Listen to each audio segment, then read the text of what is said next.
This project is the continuous of Arduino analog programming. We will use a photoresistor to replace the manual variable resistor. Photoresistor is referred as LDR light dependent resistor. It is used to detect the presence or the level of light. This is the LDR symbol and appearance. When LDR detects light, its resistance value will reduce.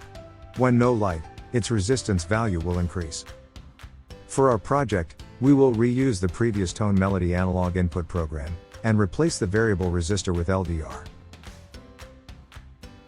This web page provided a very detailed hookup diagram and coding. Our LDR is connected same as the circuit diagram. The red right will connect from LDR to 5 volt and another pin will connect to A0 plus a 10K resistor and then connect to the ground. This circuit is a voltage divider except it has a 10K pull down resistor to avoid short circuit. Now, we just replace the variable resistor with the LDR. Since we use the same color wire scheme, then it is 1-to-1 replace. The LDR output is connected to analog A0 pin. Execute the same program, and move your hand in front of LDR to block the night. Its resistance will changes, and the voltage divider circuit generates output between 0 and 5 volt. Same as the manual variable resistor, the tone melody program will change the tone when we move our hand in front of LDR.